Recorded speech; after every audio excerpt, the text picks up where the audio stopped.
¿Cómo se trabaja con los pilotos el exceso de presión? Tenemos, por ejemplo, actualmente el caso de Jack Doohan, que estuvo conviviendo todo el tiempo con un jefe que lo quiere sacar constantemente, como lo es Flavio Briatore.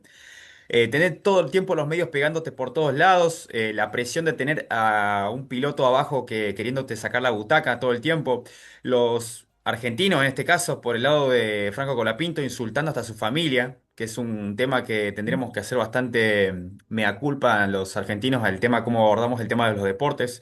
No tiene nada que ver Franco Colapinto, acá obviamente es algo ya de nosotros como público. Pero más volviendo al tema de Duhan, ¿cómo se trabaja para enfocar al piloto de no caer? No puede expresar sus emociones como fue en su momento el tema de Hadjar en su debut, de tener un tipo como Helmut Ujú, Marko diciéndote que es un mamarracho llorar, más ujú. siendo un pibe. Tenemos también el caso de Liam Lawson, que el mismo equipo Red Bull lo infló demasiado al pibe, es un tipo que para mí con mucho potencial. Y ya en dos Ujú. carreras lo terminaron bajando de una cachetada al equipo B y ahora está peligrando también su asiento en Racing Bulls. ¿Cómo se hace para trabajar para que ese piloto, en este caso cualquiera de los tres, no caiga? Yo creo que tiene que ver mucho con la formación. Primero lo que hay que entender es que cuando uno, lo que vos estás comentando, todos los casos es de la elite. Y cuando se accede a la elite, en la elite no tenemos nada de salud ni de saludable ni nada. Y todos estos elementos que tienen que ver con la manifestación de las emociones o que quede como el sujeto ahí muy vulnerable frente a las circunstancias que plantea el deporte de élite, parece que no tuvieran lugar, ¿no? Esto es lo que se demanda, es que no tengan lugar.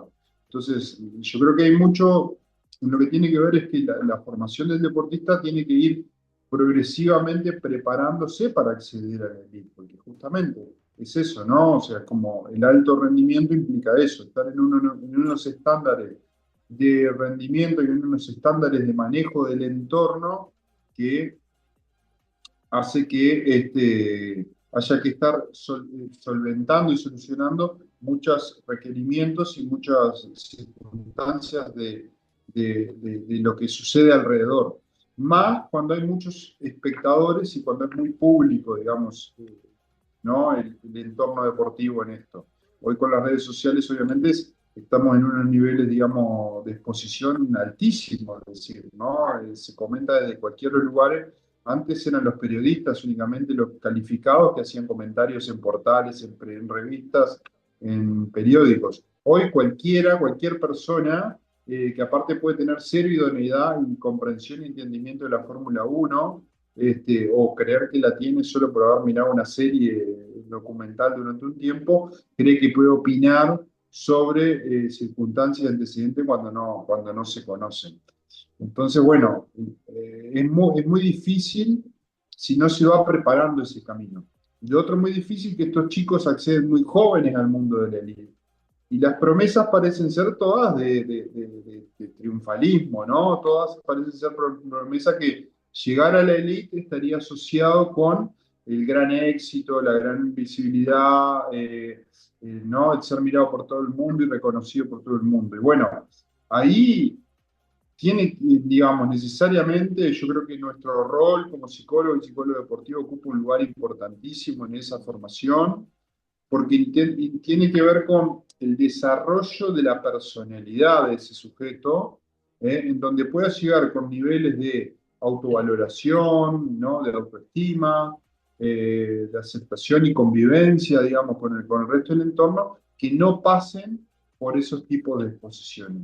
Y después, bueno, yo qué sé, yo creo que también en un entorno, creo que muy bien asesorado o acompañado, ¿no? Entornos que puedan ayudar a acompañar y a solventar esa situación para entender que el mundo de la élite es así, o sea, al, al, al, al, al alto rendimiento, a la élite del deporte no le interesa mucho las personas, o sea, le interesa el deportista que rinde.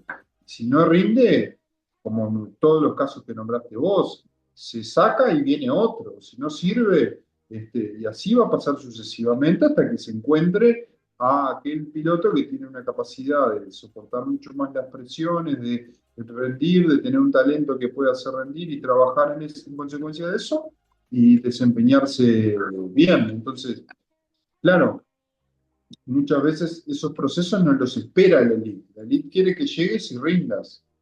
No están para esperarte que vos te acostumbres a manejarte en este ambiente, a manejar lo que implica hacer la prensa. Entonces, bueno, hay que trabajar desde un acompañamiento desde edades muy tempranas para aprender a sobrellevar esto, ¿no?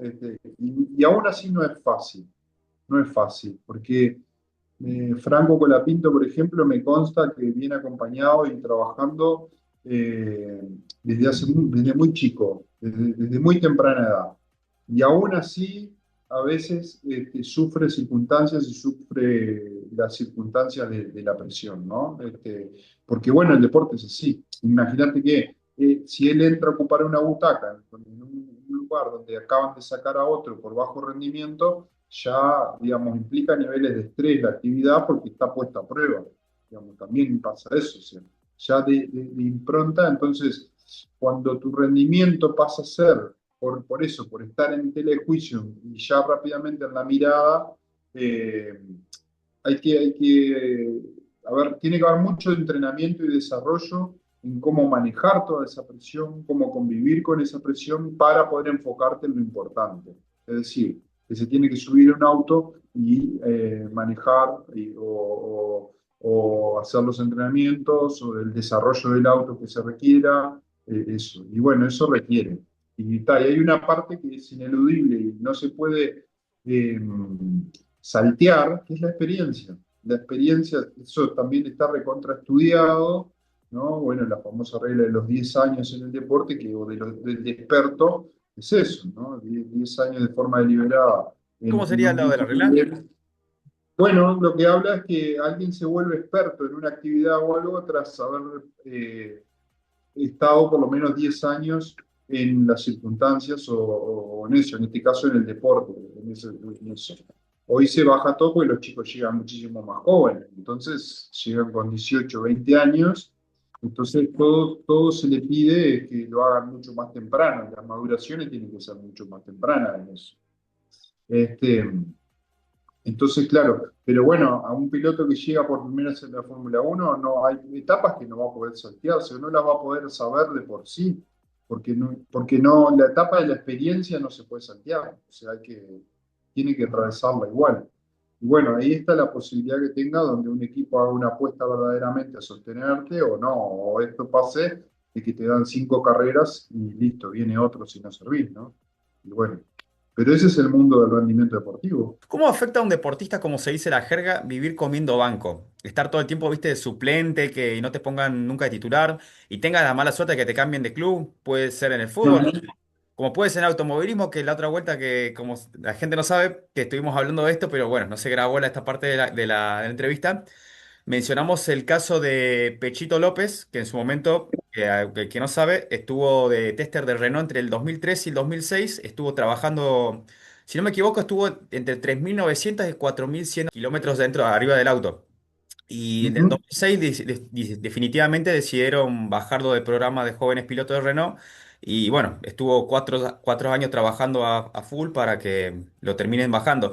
Y después también está el caso de Pato Ward, que como mencionaste esa vuelta en la entrevista, que la gente no sabe, que él está hace muchos años trabajando de tester en McLaren, pero capaz él está cómodo trabajando dentro de la IndyCar. Y capaz por el tema de contrato, a él le conviene estar muchos años, capaz sin subirse a titular a McLaren, pero como de tester.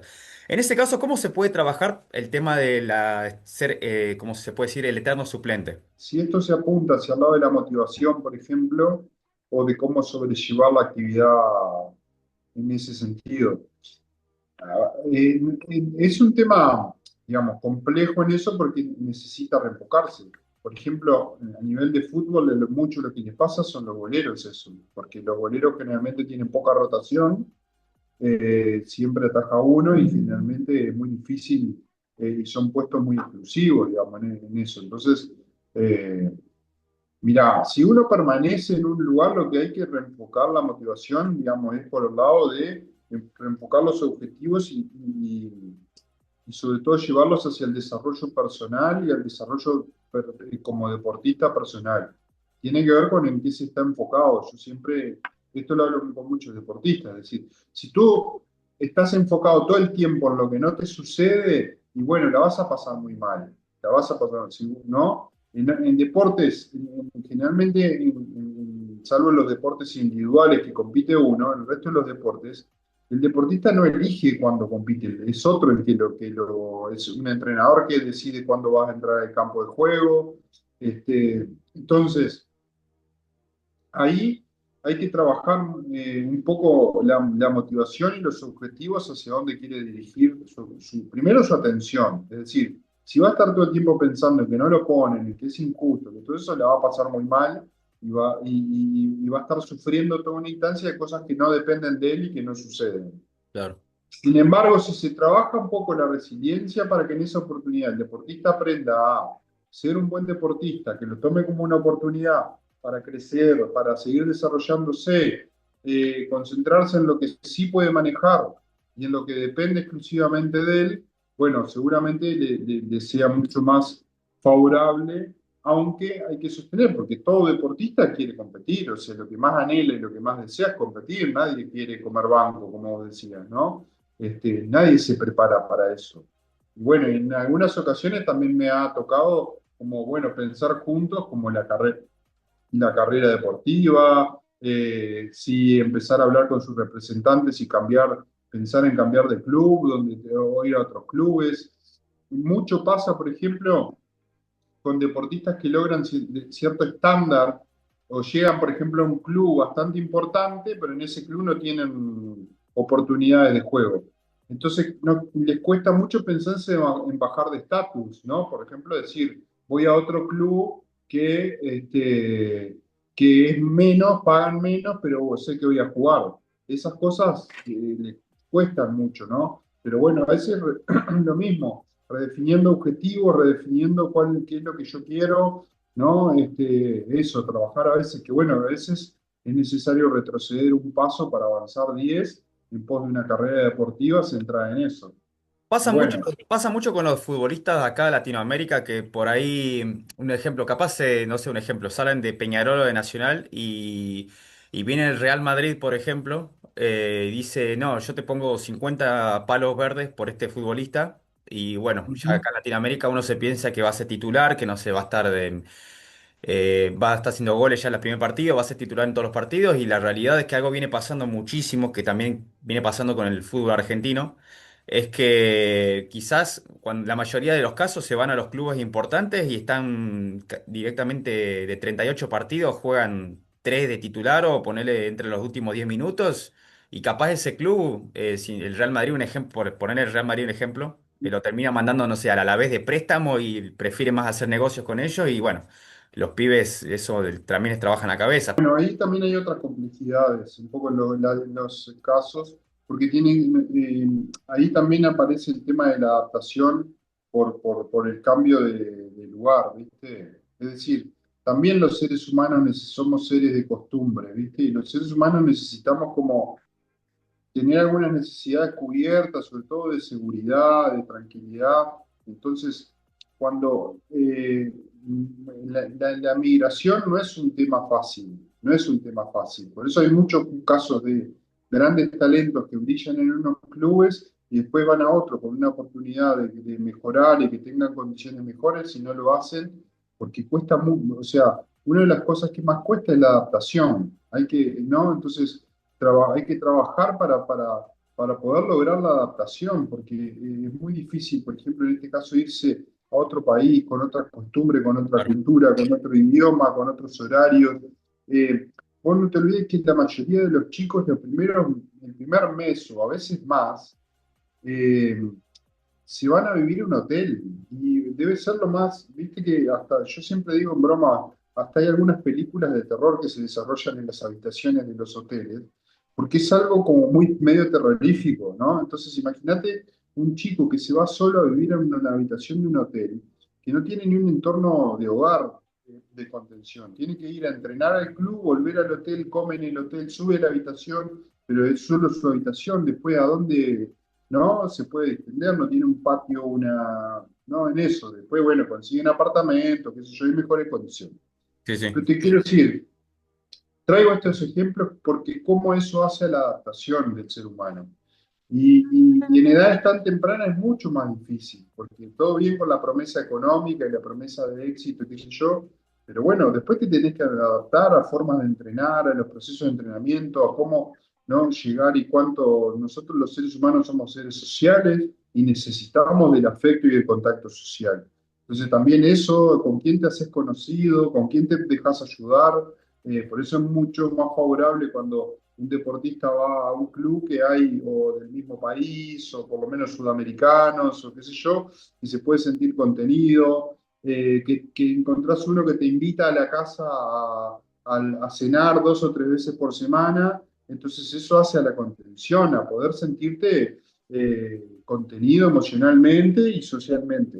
¿Le pasó, Entonces son... Franco, le pasó a Franco Colapinto que cuando se fue para España lo recibió un ingeniero que era justamente era argentino que estaba trabajando ahí Claro, en el equipo y bueno, lo claro, recibieron, fue como una especie de hijo o hermanastro, lo que sea, claro, claro. pero bueno, pasa mucho con los chicos que se van de Latinoamérica para Europa, tanto de fútbol como de Exacto. boxeo.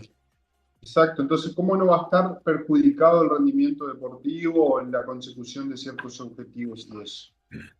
Porque son necesarias las adaptaciones ahí, las adaptaciones, ¿no? En eso. Así que, bueno, pasa mucho por eso y bueno, obviamente que a toda esa problemática se le suma la no posibilidad de competir, o sea, cuando no podés jugar tampoco, es decir, bueno, ya hasta entra en juego lo que es el sentido del por qué está ahí, o sea, ¿no? Muchos, el relato es esto, ¿para qué estoy, qué hago acá? ¿Qué vine a hacer acá? ¿Qué estoy haciendo? No juego, vivo en un hotel, no conozco a nadie, no entiendo nada de lo que sucede en este país, o sea, en eso, ¿no? Y a veces la comunicación, las videollamadas acercan mucho, pero no alcanzan. Los seres humanos necesitamos los abrazos, no hay, Claro, no, no, no no es hay lo mismo que el chance. tacto, no es lo mismo que el tacto. Exacto. Exacto, la cercanía, lo interpersonal es necesario. Diego, hace poco vi un documental que habla sobre los deportistas olímpicos que se llama la película El peso del oro, que es la verdad, yo le recomiendo al público que la vea, es muy buena, que habla sobre cómo se prepara, habla de diversos temas, pero dos temas que me gustaría trasladar del documental ese acá a la entrevista, es hablar, viste, sobre el tema de cómo se prepara un atleta para el retiro en cualquier deporte. Y ellos mencionan también mucho el tema de la depresión post-competición. Ellos están todo el tiempo planteándose objetivo, objetivo, objetivo, objetivo. Cuando se cumplen el objetivo, ellos necesitan plantearse otro objetivo más. Y en este Ujú, caso, como los Juegos Olímpicos, que capaz son deportes que duran, no quiero decir, 30 segundos, un ejemplo, su ujú, participación. Y se termina y ya después que no saben qué se puede hacer después. ujú. Sí, bueno, lo que pasa que es la expresión esa de que se prepara tanto y se pone tanta energía y se deposita tanto esfuerzo eh, para una competencia que cuando se termina, digamos, resulta tan efímero, es decir, uno no tiene dónde poner esa carga emocional. O sea, porque en su momento, todos los 4 años de preparación, la depositó en ese instante. Y cuando ese instante se terminó, toda esa carga emocional, todo ese investimento, ¿no? Queda como, bueno, ¿a dónde? Y ahora, ¿a dónde pongo todo esto que supuse? Como que es la bajada a tierra de decir, bueno, ¿y ahora qué hago? ¿Qué es de la vida de uno, ¿no? Es como el trasfondo de dónde se depositan las cuestiones emocionales con respecto a esos procesos de entrenamiento. Entonces, claro, no te olvides, se entrena, se trabaja, se prepara, son muchos esfuerzos durante tanto tiempo para a veces, sí, como vos decís, correr por 9 segundos, o que es lo que más o menos está el récord de los 100 metros, 10 segundos, o sea, es lo que dura. Alguno más durará una maratón, yo que sé, una regata, lo que fuere, ¿no? En ese sentido. Entonces, claro, la- lo que sucede después de eso es decir, bueno, como una gran bajada, decir, ¿y ahora qué hago con toda esta función emocional que yo tengo con respecto a, ¿no? Se llama, bueno, quizás más teórico, como un objeto donde uno deposita toda su energía o su inviste, ¿no? Desde la energía emocional y la energía psicológica que aparte lleva idealizaciones, ¿no? Expectativas, sueños. deseos, está todo puesto ahí. Entonces hay una gran carga emocional que está puesta ahí, que apenas termina esa carga emocional, hay que hacer algo con ella, ¿no? Por eso sobrevienen como estos estados como de tristeza o de depresión, porque bueno, uno no sabe ya qué hacer, ¿y ahora qué hago con esto? No es que termine una carrera y diga, bueno, de haber cumplido, no sé qué. Y ahora, con todo lo que yo estos 4 años estuve preparando para estos momentos, ¿dónde lo deposito ahora? ¿Hacia dónde miro y hacia dónde? Entonces, hay como referencia de una sensación de vacío. Y no solo en el cumplimiento, digamos, de una carrera, cuando hay grandes logros también, ¿no? Iniesta ha sido muy claro, un ejemplo muy claro, que fue consciente de su depresión después de haber ganado un triplete con el Barcelona. Cuando termina, llega a su casa la última noche, después de haber levantado la última copa, dice, ¿y ahora qué más hay? ¿No? Ya había salido campeón del mundo, gana un triplete con el Barça, o sea, lo máximo, máximo. Entonces, ¿cómo recobra el sentido también cuando los deportistas están muy acostumbrados a vivir como en un estado como de adrenalina constante? Porque competir genera adrenalina y competir en alto rendimiento genera mucha adrenalina. La competencia es muy adrenalina. Entonces, eso también genera como un hábito, ¿no? Y unas sensaciones bueno, de euforia o de que están. Y bueno, cuando eso se termina y ya no hay dónde poner ciertos objetivos, por lo menos por un tiempo, lo que sobreviene es una sensación obviamente de vacío, de vacío hasta existencial, te diría eso, ¿no? Es decir, como que ya pierde todo el sentido, todo pierde sentido, digamos. Por eso hay varios casos como de entrada en depresión post-competencia, porque no saben qué hacer, pero sobrados casos, ¿eh? Los mayores triunfadores. Y después con respecto a la pregunta, con respecto al retiro, creo que también es algo, como yo te decía hoy, como hay que preparar al deportista para el acceso a la elite y al alto rendimiento, también hay que prepararse para el retiro. Y a veces hay que empezar a trabajarlo desde muy temprano, desde que empiezan a formarse, para decirle, bueno, mira que esto no dura toda la vida, ¿a qué te vas a dedicar? ¿Qué otra cosa? Las actividades duales, digamos, son un buen soporte, es decir, que durante la carrera deportiva puedan hacer otras formaciones, estudios, áreas de interés, desarrollo de habilidades, qué sé yo. Y cosas que empiecen a también darle el sentido. Porque bueno, lo que yo te decía hoy, el deporte ocupa muchas horas de la vida, y la vida del deportista gira en torno al deporte. Entonces, si no la logra complementar con algo más, después a la hora que desaparece la actividad deportiva, o que el deporte te retira, también aparece y sobreviene el vacío, porque bueno, como que los relatos son como que el deportista no sabe qué hacer porque no sirve para otra cosa, porque nunca en su vida se planteó hacer otra cosa, porque esto fue lo que llevó su vida. Entonces el retiro del deportista necesita ser trabajado, elaborar un proyecto de vida. Yo que sé, en el fútbol son muy jóvenes, están ni en la mitad de la vida, por ejemplo. Y creo que en la mayoría de los deportes hoy en día el retiro se da, yo qué sé, 35, 40 años, pongamos un promedio. Hoy solo, no sé, en Fórmula Uno solo unos pocos elegidos, Fernando Alonso y quién más, nadie más está como en una Hamilton puede ser. edad. Bueno, Hamilton, ahí va, pero porque estamos hablando de tipos que están en un top 20 a nivel mundial. Sí. Entonces, y que tienen la posibilidad de que son respetados y que pueden estar, pero en realidad el deporte te retira mucho antes. Entonces, y hay mucho antes, nosotros quiere decir que para el común de los mortales ni llegamos a la adultez, por así decirlo. No somos ni, estamos capaz terminando una juventud ahí recién. Entonces, recién nos estamos. Entonces es importantísimo como trazar un proyecto de vida junto a esto. Bueno, ¿a qué te vas a dedicar? ¿Qué no? Si es vinculado a tu deporte, si no, si querés hacer otra actividad junto con esto. En el mejor de los casos, si ha logrado hacer inversiones o juntado dinero, por ejemplo, para tener proyectos que le permitan subsistir. La subsistencia económica también, si ha logrado guardar dinero, los que han podido hacerlo para eso. O bueno, plantear proyectos de vida alternativos en eso. Y bueno, hay que también elaborarlos, trabajarlos, qué sé yo. A mí me ha tocado acompañar, bueno, no sé, creo que me voy a retirar a fin de año. Bueno, ¿y qué pensás hacer después? Bueno, no sé, creo que quiero ser entrenador, pero no sé. Y digo, bueno, ¿y por qué no empezás a materializar esto? Andá, hablá, ¿ya hiciste el curso? Sí, bueno. empezá, yo qué sé, a dirigir una categoría del fútbol infantil, a ver qué pasa. Y a ver si se empieza a encontrar con eso, hasta que, bueno, empieza a elaborar la idea y termina como haciendo un retiro mucho más sano, un retiro mucho más, menos traumático, quiero decir, menos traumático, ¿no?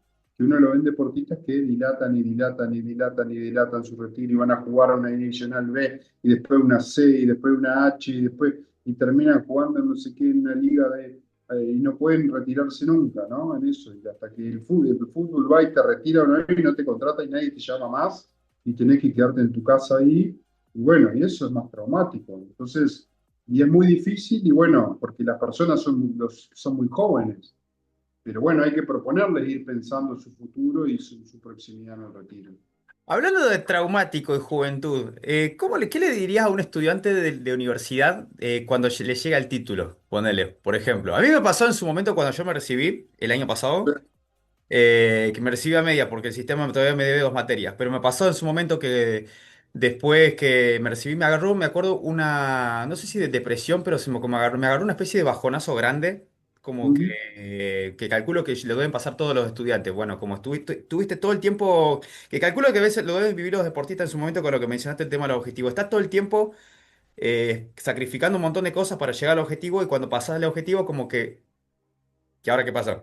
¿Entendés? Y pasa 1 o 2 meses y tenés que activar rápido porque si no te come la vida y te come también la En el depresión. caso de estudio, yo diría que ahí empieza a estudiar realmente. Cuando te recibís, recién ahí empezás a ser estudiante. O sea, tenés un título de profesional, pero ahí recién comienza tu carrera. Sí, O sea, que no la terminaste, estás habilitado para empezarla. claro. Y bueno, y después dura toda tu vida.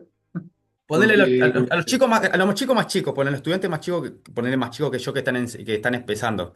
O poner que están recién a mitad de carrera y están en ese limbo, ¿viste? Hay muchos chicos que dicen, no, no sé si esta carrera me da la oportunidad laboral o un montón de cosas por el estilo. ¿Qué le dirías a esos chicos, por ejemplo, para prepararlos para ese arranque laboral, si se puede decir, de la vida laboral?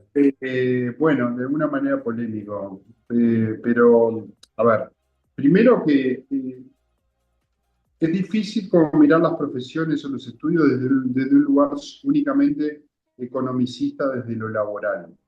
Yo pienso que te tenés que realizar en eso como ser humano también, en lo que estás estudiando y eso. Por eso para mí también el trayecto por una universidad es y muy interesante en cuanto a lo que vos vas cultivando en eso realmente, en eso, ¿no? Yo tengo un grupo de amigos entrañables de toda la vida, de mis años de estudio en facultad, en eso. Pero en realidad, generalmente las universidades o los centros de estudio lo único que tienen o sea, el requisito es que tú repitas, o sea, que aprendas a repetir mediante parciales o exámenes temas, libros o artículos que los mismos docentes formularon y quieren que vos des cuenta que leíste esos artículos. Entonces, lo que te preparan es para que estudies lo que ellos quieren que estudies en eso. Por eso yo te digo que cuando te recibís, recién empieza tu formación. Porque ahí tú estás con un título habilitado para empezar a ejercer algo en donde tú le vas a poner el interés hacia dónde lo vas a querer llevar. ¿En qué te querés especializar? ¿Hacia qué área de conocimiento vas a querer llevarlo? Entonces, en ese caso, digamos, por eso te digo que recién ahí empieza, y bueno, y en la orientación al trabajo, yo qué sé, es difícil. Yo siempre intenté hacer lo que me gustaba, entonces siempre traté de orientar hacia dónde me iba a hacer sentir cómodo trabajando en eso, ¿no? Entonces yo creo que ahí esa parte uno donde no se debe defraudar, digamos, uno mismo. Para mí tenés que siempre buscar hacia dónde vos querés encarar, así sea en tu área de conocimiento que decidiste hacer, qué sé yo. Yo en mi caso no pude ser piloto porque no tuve ni las oportunidades ni nada, amo el automovilismo, pero hoy me encuentro trabajando como psicólogo deportivo con muchos pilotos, voy a muchas carreras, he estado en las circunstancias de competencia mejores a nivel mundial acompañando pilotos ahí, entonces más que realizado estoy en eso, ¿no? Es decir, bueno, no tenía por qué ser solo piloto en eso y no me siento frustrado para nada, porque creo que hubiese sido muy malo. como piloto. Viendo a los pilotos que trabajo, creo que hubiese sido muy malo. Pero soy muy buen psicólogo y me he preocupado por hacerlo y trabajar en ese nivel. Así que creo que también pensar la carrera hacia la orientación laboral es pensar en qué te vas a realizar también vos como ser humano. Porque el trabajo también es realizarte en eso, ¿no? Diego, para cerrar la entrevista, vamos a tocar el tema más difícil más fuerte de todas las preguntas que hemos hecho. Es el tema de cómo trabajan los psicólogos para tratar de prevenir el tema del suicidio en los deportistas en actividad. Tenemos el caso de Morro García, Ujú. un futbolista acá muy querido en Argentina, que la verdad fue más allá que fue muy querido para la hinchada de Godoy Cruz, allá en Mendoza.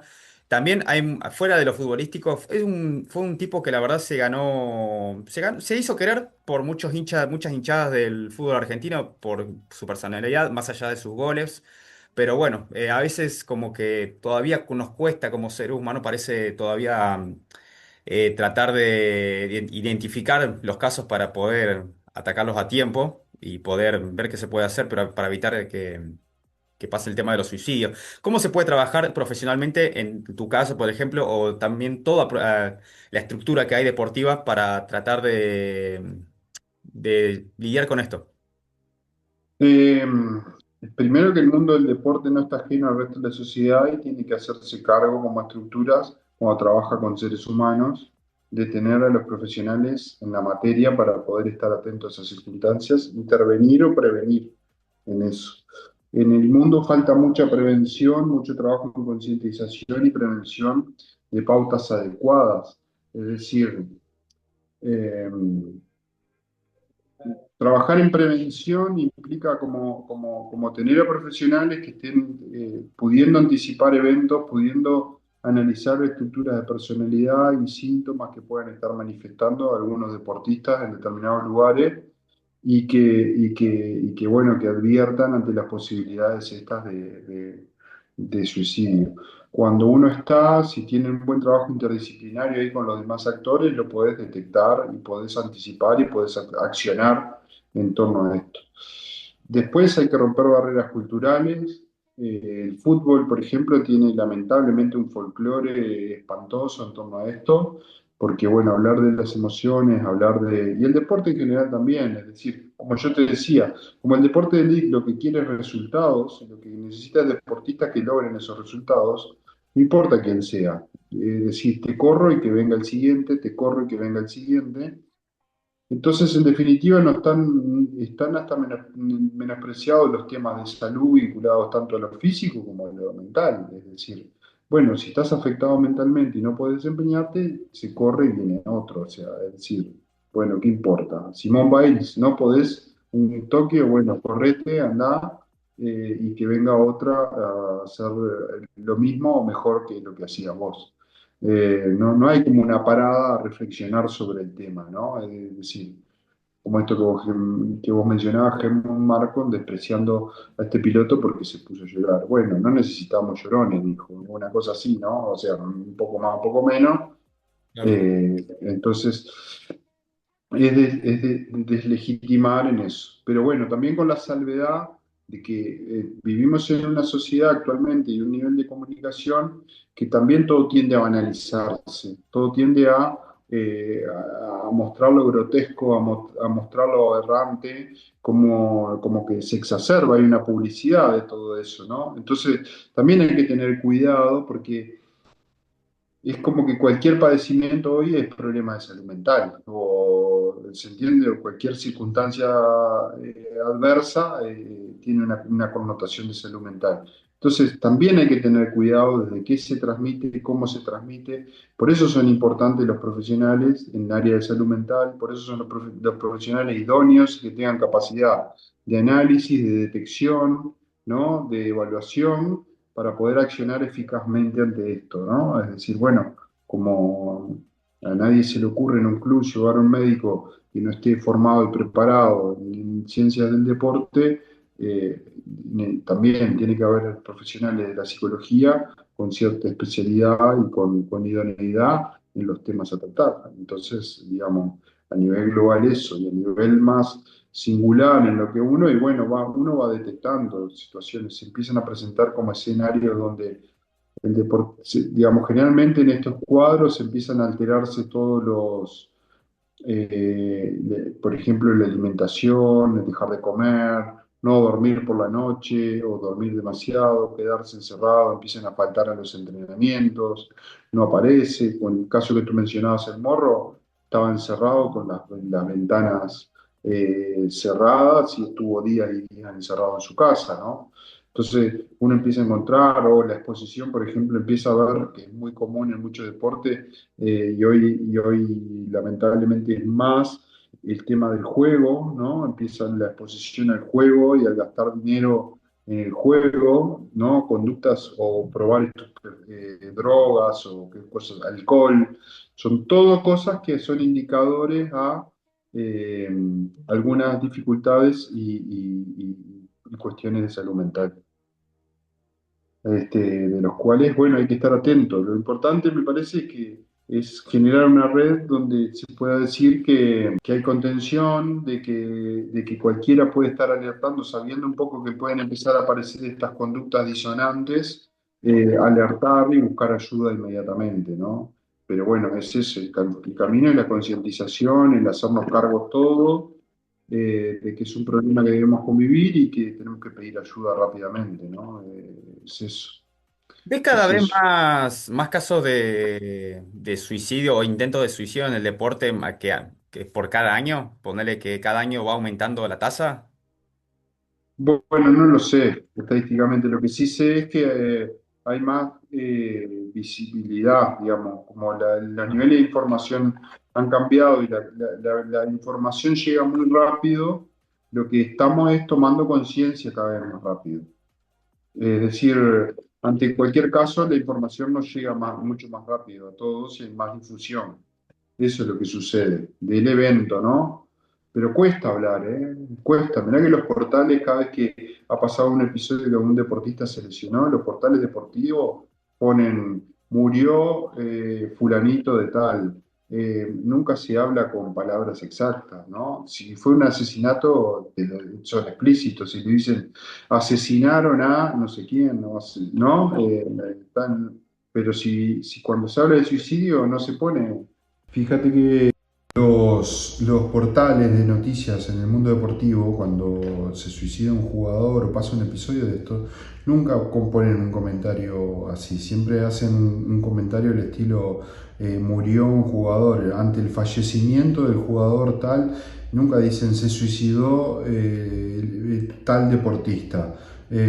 ¿No? Mientras si hay un asesinato o algo así, ellos titulan asesinaron a fulanito de tal, a menganito. Bueno, y son cosas que hacen a la cultura, la información y el tabú que hay un poco sobre el tema, o cada vez menos por suerte, pero porque es necesario hablarlo. Pero bueno, son las cosas en la forma que se manejan estos temas referidos al suicidio, ¿no? Porque bueno, evidencian unas carencias en la sociedad para poder sostener y para poder solventar todas estas circunstancias, solventar. Y bueno, es como la nueva pandemia de este tiempo, ¿no? Que bueno, también tiene que ver con cosas más estructurales, a qué estímulos están sometidos los chicos, etcétera. Pero bueno, eso quedará para otro momento. Así que bueno, sí, la salud mental y el tratamiento de todos estos temas requiere de que todo el mundo deportivo tenga los profesionales de la salud indicados para detectar y poder anticipar estos eventos para poder tratarlos también.